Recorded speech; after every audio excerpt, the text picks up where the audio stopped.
ఇన్ని కేసులు, ఇన్ని సెక్షన్లు ఉన్న కంత్రి జగన్ రెడ్డి సంగతి ఏంటి? అరెస్ట్ ఎప్పుడు అంటున్నారు ప్రజలు. ఓబులాపురం అక్రమ మైనింగ్ కేసులో సిబిఐ కోర్టు 7 ఏళ్ల కఠిన కారాగార శిక్ష విధించడం జరిగింది. ఏపీ కర్ణాటక సరిహద్దులోని ఓబులాపురం మైనింగ్ కేసులో 4,884,000 కోట్ల అక్రమాలు జరిగినట్లు సిబిఐ తేల్చిన కేసులో శిక్ష పడింది. తండ్రి అధికారాన్ని అడ్డం పెట్టుకుని పారదర్శకతకు పాతరేసి సొంత ప్రయోజనాలే ధ్యేయంగా వివిధ రూపాల్లో ప్రజాధనం కొల్లగొట్టిన ఉదంతాలు చూసి ప్రపంచమే నివ్వెరపోవాల్సి వచ్చింది. పలు కంపెనీలతో క్విడ్ ప్రోకో ఒప్పందాలను జగన్ రెడ్డి చేసుకుని భూములు, మైనింగ్ లీజులు, అడ్డగోలు అనుమతుల ద్వారా వైఎస్ రాజశేఖర రెడ్డి హయాంలో లబ్ధి పొందిన పలు సంస్థలు ప్రతిఫలంగా జగన్ కంపెనీలలో వేల కోట్ల విలువైన పెట్టుబడులు పెట్టినట్లు సిబిఐ నిగ్గు తేల్చింది. ఈ వ్యవహారంలో జగన్ రెడ్డి పైన సిబిఐ దాఖలు చేసిన 11 ఛార్జ్షీట్లలో 43,000 కోట్ల రూపాయలు అక్రమ లావాదేవీలు జరిగినట్లు ప్రాథమిక నివేదిక ఇచ్చింది ఎప్పుడో. వాటి ఆధారంగా ఈడీ నమోదు చేసిన మరో 6 మనీ లాండరింగ్ కేసులు సైతం విచారణలో ఉన్నాయి. నిజంగా జగన్ రెడ్డి తరహాలో ఏకంగా 11 అక్రమాస్తుల కేసులతో మొత్తం 38 కేసుల్లో నిందితుడిగా ఉన్న రాజకీయ నాయకుడు దేశంలోనే కాదు ప్రపంచంలోనే లేరని చెప్పాలి. కుట్ర, మోసం, నేరపూరిత నమ్మక ద్రోహం, లెక్కలు తారుమారు చేయడం, క్రిమినల్ మిస్కాండక్ట్తో పాటు అవినీతి నిరోధక చట్టాల కింద జగన్ రెడ్డిపై ఎఫ్ఐఆర్ నమోదైంది. జగన్తో పాటు మాజీ ఎంపీ విజయసాయిరెడ్డిని ఈ కేసులో ప్రధాన నిందితుడిగా సిబిఐ పేర్కొంది. అవినీతి భారతంలో కళ్ళు బైర్లు కమ్మే విస్మయకర అవినీతి గాథ ఆయనది. 16 నెలలు జైలు జీవితం గడపడం, 11 ఏళ్లుగా బెయిల్పై ఉంటూ రాజకార్యాలు చేయడం, 38 నేరాభియోగాల మూటను ఈపును కట్టుకుని 5 ఏళ్లు రాజ్యం వెళ్లడం జగన్ రెడ్డి నేర చరిత్ర కిరీటంలో కలికితురాయి. ఓబులాపురం మైనింగ్ కేసులో 4,884 కోట్ల అక్రమాలు జరిగినట్లు సిబిఐ తేల్చిన కేసులో గాలి జనార్దన్ రెడ్డికి 7 ఏళ్ల కఠిన కారాగార శిక్ష విధించడం జరిగింది కదా. మరి జాతి వనరులను గంపగుత్తగా దిగమింగి వేల కోట్ల సామ్రాజ్యం స్థాపించి ప్రపంచానికి ఆదర్శ పురుషుడిగా, ప్రజాసేవకుడి ముసుగులో జనోద్ధారకుడిగా ప్రచారం చేసుకుంటూ ఇన్ని కేసులు, ఇన్ని సెక్షన్లు ఉన్న జగన్ రెడ్డి కంత్రి సంగతి ఏమిటని ప్రజలు ప్రశ్నిస్తున్నారు. ఇన్ని ఛార్జ్షీట్లు, ఇన్ని సెక్షన్ల కింద కేసులు దేశంలో ఏ రాజకీయ నాయకుడిపై నమోదు కాలేదు కదా. జగన్ కంత్రిపై ఇన్ని కేసులు, ఇన్ని సెక్షన్లు ఉన్నాయి. ఈ కేసులు ఎప్పుడు తేలుస్తారు, దోషులను ఎప్పుడు శిక్షిస్తారని ప్రజలు ప్రశ్నిస్తున్నారు. కోర్టుల ఆదేశాలతో జగన్ రెడ్డి అక్రమాస్తులపై సిబిఐ విచారణ చేపట్టి 2012 మార్చి 31న సిబిఐ మొదటి ఛార్జ్షీట్ను దాఖలు చేసింది. ఇందులో 13 మంది నిందితులుగా పేర్కొంది. ప్రధాన నిందితులుగా A1 జగన్మోహన్ రెడ్డి, A2గా విజయసాయిరెడ్డిని చేర్చింది. మహబూబ్నగర్ జిల్లా జడ్చర్లలో 250 ఎకరాలలో ప్రత్యేక ఆర్థిక మండలిని నెలకొల్పి ఏపీఐఏసి ఎకరాకు 20 లక్షల చొప్పున ధరను నిర్ణయించింది. తరువాత హెట్రో, అరవిందో కంపెనీల వారు తమకు ఒక్కొక్కరికి 75 ఎకరాలు, ఎకరం 7 లక్షలకు కేటాయించాలని దరఖాస్తు చేశారు. 2 వ్యవస్థలకు 150 ఎకరాలు కేటాయిస్తూ వైఎస్ రాజశేఖర రెడ్డి ఉత్తర్వులు ఇచ్చాడు. దీని వలన సంస్థలకు 12.26 కోట్ల నష్టం జరిగింది. అరవిందో, హెట్రో సంస్థలు ఈ భూమిలో 25 ఎకరాల వంతున అనుబంధ సంస్థలకు కేటాయించారు.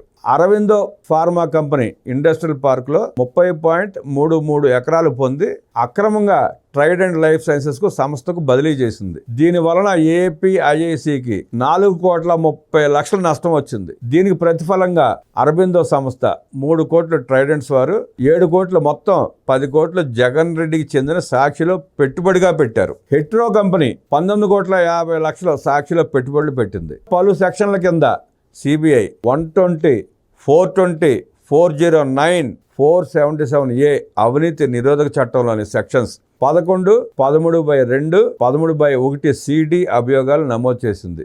యాక్ట్ 1980 కింద. ఇక ఏప్రిల్ 2012 23వ తేదీన 2వ ఛార్జ్షీట్ని సిబిఐ దాఖలు చేసింది. ఇందులో 3 నిందితులు కాగా A1గా జగన్ రెడ్డి, A2గా విజయసాయిరెడ్డి షరామామూలే. జగతి విలువ పెంచి చూపించి డెలాయిట్ సంస్థ ఇచ్చిన నివేదికతో పెద్ద ఎత్తున పెట్టుబడులు ఆకర్షించారు. రాష్ట్రంలో పరిశ్రమల ఏర్పాటుకు ముందుకు వచ్చిన వారిని బెదిరించారు. పెట్టుబడులు తిరిగి ఇవ్వడానికి అంగీకరించలేదు. 34,65 లక్షలు టిఆర్ కన్నన్, 5 కోట్లు మాధవ రామచంద్ర 19,65,00,000, ఏకే దండముడి 10 కోట్లు జగతిలో పెట్టుబడులు పెట్టారు. దీనిపైన అభియోగాలు 120, 420, 468, 471 ఐపీసీ యాక్ట్ 9 1988 2012 మే 7న 3వ ఛార్జ్షీట్ దాఖలు చేసింది సిబిఐ. ఇందులో 6 నిందితులుగా చేర్చగా A1గా జగన్ రెడ్డి, A2గా విజయసాయిరెడ్డి. రాంకీకి గ్రీన్ బెల్ట్ ఏరియాను 250 మీటర్ల నుంచి 50 మీటర్లు తగ్గించడంతో ఆ సంస్థకు 58.95 ఎకరాల ప్రయోజనం చేకూరింది. ఫార్మాసిటీ లోపల ఉన్న 914 ఎకరాలను ప్లాట్లుగా విక్రయించడం ద్వారా 133,74,00,000 రూపాయలను అక్రమంగా పొందింది. జగతి పబ్లికేషన్లో 10 విలువైన ఒక్కొక్క షేర్ను రాంకీకి చెందిన ERES TW సంస్థలు కొనుగోలు చేయడం ద్వారా 10 కోట్లు పెట్టుబడులు పెట్టారు. 4వ ఛార్జ్షీట్ 2012 ఆగస్టు 12న సిబిఐ దాఖలు చేసింది. ఐపీసీ సెక్షన్ 120B, 409, 419, 420, 468, 471, 477 అవినీతి నిరోధక చట్టం సెక్షన్ 9, 11, 12, 13/2 రెడ్ విత్ 13/1 CD కింద అభియోగాలు నమోదు చేసింది. ఇందులో 14 మంది నిందితుల్లో A1గా జగన్ రెడ్డి, A2గా విజయసాయిరెడ్డిని చేర్చింది. రాష్ట్ర మంత్రివర్గం 4,000 ఎకరాలను వాన్పిక్ పోర్ట్స్ లిమిటెడ్ సంస్థతో ఒప్పందం చేసుకోగా మంత్రివర్గం ఆమోదం లేకుండానే 28,000 ఎకరాలకు ఉత్తర్వులు ఇచ్చారు. ఈ ఒప్పందంలో BOT build own operate transfer తొలగించి 24,000 ఎకరాల ఇండస్ట్రియల్ కారిడార్ను నిమ్మగడ్డ ప్రసాద్కు కట్టపెట్టడానికి కుట్ర పన్నారు. దీంతో ఇట్ప్రోకో పద్ధతిలో ప్రభుత్వ నిబంధనలను ఉల్లంఘించి రాయితీలు ఇచ్చారు. దీనికి ప్రతిఫలంగా జగన్ రెడ్డి సంస్థలో నిమ్మగడ్డ ప్రసాద్ 855 కోట్లు పెట్టుబడిగా పెట్టాడు. 2013 ఏప్రిల్ 8న సిబిఐ 5వ ఛార్జ్షీట్ దాఖలు చేసింది. ఐపీసీ సెక్షన్ 120B, 409, 419, 420, 468, 471, 477 అవినీతి నిరోధక చట్టం సెక్షన్ 9, 11, 12, 13/2 రెడ్ విత్ 131 CD కింద అభియోగాలు నమోదు చేశారు. ఇందులో 13 మంది నిందితుల్లో A1గా జగన్ రెడ్డి, A2గా విజయసాయిరెడ్డి ఉన్నారు. జగన్ సంస్థలో భారతీయ సిమెంట్స్లో దాల్మియా 95 కోట్లు పెట్టుబడులు పెట్టినట్లు సిబిఐ నిర్ధారించింది. 10/9/2013న 6వ ఛార్జ్షీట్ సిబిఐ దాఖలు చేసింది. 8 మంది నిందితుల్లో A1గా జగన్ రెడ్డి, A2గా విజయసాయిరెడ్డి ప్రధాన నిందితులుగా ఉన్నారు. BCCI అధ్యక్షుడు శ్రీనివాస్కు చెందిన ఇండియా సిమెంట్ సంస్థ జగన్ సంస్థల్లో 140 కోట్లు పెట్టుబడులు పెట్టింది. ఇందుకు ప్రతిగా వైఎస్ రాజశేఖర రెడ్డి కడప జిల్లాలో 2 ఎకరాల భూమిపై ఇండియా సిమెంట్స్కు ఉన్న లీజును పునరుద్ధరించి ఇదే సమయంలో కృష్ణానది నుండి ఇండియా సిమెంట్స్కు 10 లక్షల గ్యాలన్ల నీటిని కేటాయిస్తూ వైఎస్ రాజశేఖర రెడ్డి ప్రభుత్వం జీవో 140 జారీ చేసింది.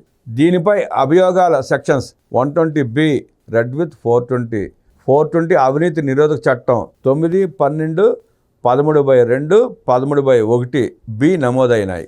10/9/2013న 7వ ఛార్జ్షీట్ దాఖలు చేశారు. ఇందులో 8 మంది నిందితుల్లో A1 జగన్ రెడ్డి, A2 విజయసాయిరెడ్డి ఉన్నారు. ఇందులో అభియోగాలు సెక్షన్స్ 120B, 420 అవినీతి నిరోధక చట్టం 13/2 రెడ్ విత్ 13D రఘురామ సిమెంట్స్ను 2005లో జగన్ చేజిక్కించుకున్నాడు. తర్వాత వైఎస్ రాజశేఖర రెడ్డి ప్రభుత్వం 2006లో భారతీయ సిమెంట్స్గా పేరు మార్చి కడప జిల్లా కమలాపురం, ఎర్రగుంట్ల మండలాల్లో పందెళ్లపల్లి, నల్లలింగంపల్లి 2038 ఎకరాల సున్నపు గనులు కేటాయించింది. కేటాయింపుపై సిబిఐ సమగ్ర దర్యాప్తు చేసి ప్రత్యేక ఛార్జ్షీట్ దాఖలు చేసింది. 10/9/2013న 8వ ఛార్జ్షీట్ను దాఖలు చేశారు. ఇందులో 8 మంది నిందితులను చేర్చారు. ఇక్కడ కూడా A1 జగన్ రెడ్డి, A2 విజయసాయిరెడ్డి ప్రధాన నిందితులుగా ఉన్నారు. అభియోగాలు 120B, రెడ్ విత్ 420 అవినీతి నిరోధక చట్టం 9, 13/2 రెడ్ విత్ 13/1D కేసులు నమోదయ్యాయి. పెన్నా ప్రతాప్కు చెందిన PR ఎనర్జీ పైనీర్ హోల్డింగ్స్ లిమిటెడ్లు జగన్ కంపెనీలో 68 కోట్ల పెట్టుబడులు పెట్టారు. అందుకు ప్రతిఫలంగా అనంతపురం జిల్లా తాడిపత్రి, యాడికి మండలాల్లో 230 ఎకరాలు ప్రాస్పెక్టింగ్ లైసెన్స్ మంజూరు. రంగారెడ్డి జిల్లాలో 820 ఎకరాల సున్నపురాయి గనుల లీజు పునరుద్ధరణ, బంజారాహిల్స్లో పైనీర్ హోటల్ నిర్మాణానికి నిబంధనలు సడలించి వైఎస్ ప్రభుత్వం ఉత్తర్వులు ఇచ్చింది. 17/9/2013 సిబిఐ 9వ ఛార్జ్షీట్ దాఖలు చేసింది. ఇందులో 14 మంది నిందితులుగా చేర్చగా షరామామూల్ A1 జగన్ రెడ్డి, A2గా విజయసాయిరెడ్డి. 2008 మార్చిన 26న హడావుడిగా లేపాక్షి నాలెడ్జ్ హబ్ను తెరపైకి తెచ్చారు.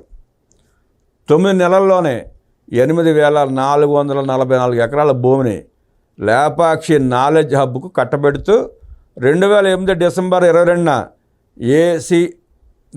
ఏపీఐఐసి ఒప్పందం కుదుర్చుకుంది. లేపాక్షి నాలెడ్జ్ హబ్ను 10,000 కోట్ల పెట్టుబడితో ఏర్పాటు చేస్తామన్న సంస్థ ప్రభుత్వం కేటాయించిన 4,397 ఎకరాలను తాకట్టు పెట్టి Punjab national bank, SBI, IDBI, Canara bank, central bank of India తదితర బ్యాంకు నుంచి 790 కోట్ల రుణం పొందారు. అభియోగాలు IPC 120B, red with 409, 420, 468, 477A, 11, 12, 13/2, read with 13/1C, D కింద నమోదు చేశారు. లేపాక్షి నాలెడ్జ్ హబ్ పేరుతో 1000 ఎకరాలు దోచిపెట్టడానికి వైఎస్ రాజశేఖర ప్రభుత్వం పెద్ద మంత్రాంగమే నేర్పిందని సిబిఐ తేల్చింది. 17/9/2013 సిబిఐ 10వ ఛార్జ్షీట్ వేసింది. హిందూ ప్రాజెక్టుకి చెందిన హిందూ టెక్ శంషాబాద్ ప్రాంతంలో ఎకరం 70 లక్షల పలికే భూమిని ఎకరం 20 లక్షలకే 250 ఎకరాలు కేటాయించింది. ఈ భూమిని ఐటీ సెజ్ కోసం కేటాయిస్తూ ఏపీఐఐసి ఒప్పందం కుదుర్చుకుంది. సెజ్ నిబంధనల ఒప్పందం పత్రాన్ని నెల రోజుల్లోనే మార్చి సెజ్ను 150 ఎకరాలను పరిమితం చేసి మిగతా 100 ఎకరాలను స్థిరాస్తి నిర్మాణాలు చేసుకుని అమ్ముకోవచ్చని వైఎస్ ప్రభుత్వం అనుమతి మంజూరు చేసింది. ఇందులో 10 మంది నిందితులుగా చేర్చింది. A1గా జగన్మోహన్ రెడ్డి, A2గా విజయసాయిరెడ్డి ఉన్నారు. అభియోగాలు IPC 120B, red with 409, 420, 468, 470, 477A, అవినీతి నిరోధక చట్టం section 9, 11, 12, 13/2, read with 13/1CD case నమోదు అయ్యాయి. ఈ విధంగా ప్రపంచ చరిత్రలో ఏ రాజకీయ నాయకుడిపై ఇన్ని ఛార్జ్షీట్లు, ఇన్ని అవినీతి ఆరోపణలు వచ్చిన దాఖలాలు లేవు. ప్రతి ఛార్జ్షీట్లోనూ 420 అంటే మోసం చేశాడనే కేసు నమోదైంది, దుర్మార్గుడనే కేసు నమోదైంది. అవినీతి రాజకీయ అక్రమార్కులకు, హంతకులకు సంకెళ్ళు వేయడంలో సిబిఐ, ఈడీ అసమర్థత, అలసత్వం, రాజకీయ జోక్యంతో బెయిల్పై బయటకు వచ్చి తాను దిగమింగిన జనం సొమ్ముతో రాజకీయ పార్టీ పెట్టి ధర్మప్రభువుగా ప్రచారం చేసుకుని అధికార పీఠం ఎక్కాడు జగన్ రెడ్డి. ఎల్లవేళలా కంటికి రెప్పలా రాష్ట్ర ప్రయోజనాలు కాపాడాల్సిన ముఖ్యమంత్రి ఎల్లలెరగని కుంభకోణాలతో జన ఖజానాకు చెందాల్సిన సమస్తాన్ని వైఎస్ రాజశేఖర రెడ్డి తనయుడికి దోచిపెట్టిన తీరు భూతో నా భవిష్యత్ అన్న చందంగా సాగింది. కొడుకులు ముడుపుల తతంగాన్ని కళ్ళకు కట్టే చిత్ర విచిత్రమైన అంశాలను ఎన్నింటినో వెలికితీసి 11 ఛార్జ్షీట్లు వేసింది సిబిఐ. ఎన్ఫోర్స్మెంట్ డైరెక్టరేట్ 6 ఛార్జ్షీట్లు దాఖలు చేసింది. 1000 కోట్ల ఆస్తులు జప్తు చేసింది సిబిఐ. మొదట్లో జగన్ రెడ్డి వంటి ఆర్థిక నేరగాళ్లకు బెయిల్ ఇస్తే దోపిడీకి లైసెన్స్ ఇచ్చినట్లేనని సర్వోన్నత న్యాయస్థానానికి చెప్పింది సిబిఐ. నీతి మాలిన మనుషులు కొందరు కుట్ర పన్ని పచ్చి స్వార్థంతో పనిగట్టుకుని అవినీతికి పాల్పడి ఖజానాకు విపరీతమైన నష్టం కలిగించే ఇలాంటి ఆర్థిక నేరాలను ఉపేక్షించరాదని, దేశార్థిక ఆరోగ్యానికి అత్యంత ప్రమాదకరమైనవిగా వాటిని గుర్తించాలని జగన్మోహన్ రెడ్డి కేసులో సిబిఐకి సుప్రీంకోర్టు స్పష్టం చేసింది. నేరగాళ్లను శిక్షించకపోతే మొత్తం సమాజమే అన్యాయమైపోతుందని మరో కేసులో సుప్రీం హెచ్చరించింది. ఇన్ని కోణాలున్న ఇలాంటి కేసును నేను చూడటం నా సర్వీస్లో మొదటిసారని మాజీ సిబిఐ డైరెక్టర్ ఏపీ సింగ్ వ్యాఖ్యానించారు. ఇంత తక్కువ సమయంలో ఇన్ని వేల కోట్లు ఎలా సంపాదించారని సుప్రీంకోర్టు న్యాయమూర్తులు ప్రశ్నించారు. జనాన్ని కొట్టి జగన్కి దోచిపెట్టడమే లక్ష్యంగా సాగిన వైఎస్ రాజశేఖర రెడ్డి పరిపాలన నిలువెల్లా అవినీతిమయం అని కాగ్ నివేదికలు అద్దం పట్టాయి. ఆయనకు సంబంధించిన కేసులు ఏళ్ల తరబడి జీడీ పాగాలుగా సాగుతూ విచారణ అతిగతి ఉండటం లేదు. ఆ మధ్య ఎంపీగా ఉన్నప్పుడు రఘురామకృష్ణరాజు దానిపై సుప్రీంకోర్టుకు వెళ్ళగా జగన్పై సిబిఐ నమోదు చేసిన కేసులు అప్పటి వరకు 3041 సార్లు వాయిదా పడినట్లు న్యాయస్థానం దృష్టికి తీసుకెళ్లారు. ఏది ఏమైనా నేరారోపణలు రుజువైతే జగన్కి 7 ఏళ్ల నుంచి యావజ్జీవ జైలు శిక్ష పడే అవకాశం ఉంది. అంతటి ఘనాపాటి ఘన నిందితుడు నేడు అందరినీ అవినీతి పరులుగా చిత్రించేందుకు నిత్యం ఆరోపణలు చేయిస్తూ సొంత మీడియాలో అవినీతి అంటూ కూటమి ప్రభుత్వమే కథనాలు రాయిస్తున్నారు. ఈ జగన్ రెడ్డి నాకు బ్లాక్ కమాండోస్ రక్షణ కావాలంటూ కోర్టుకు వెళ్ళడం చిత్ర విచిత్రంగా ఉంది. జగన్మోహన్ రెడ్డి వల్ల దేశానికి ప్రపంచానికి ప్రమాదం తప్ప జగన్మోహన్ రెడ్డి నీడను చూసే మనిషి కూడా ఈ ప్రపంచంలో ఎవడూ లేడు. అంతటి ఘన చరిత్ర కలిగిన జగన్మోహన్ రెడ్డి నాకు రక్షణ కావాలని చెప్పి కోర్టుకు వెళ్ళటం లేదా కేంద్రాన్ని కోరటం ప్రజల్ని విస్మయానికి గురి చేస్తారు. ఎందుకు జగన్ రెడ్డి గారు మీకు రక్షణ? మీ నుండి ప్రజలకి, రాష్ట్రానికి, దేశానికి రక్షణ కావాలి, కానీ మీకు రక్షణ ఏంటి? అడగడానికి హాస్యాస్పదంగా లేదా?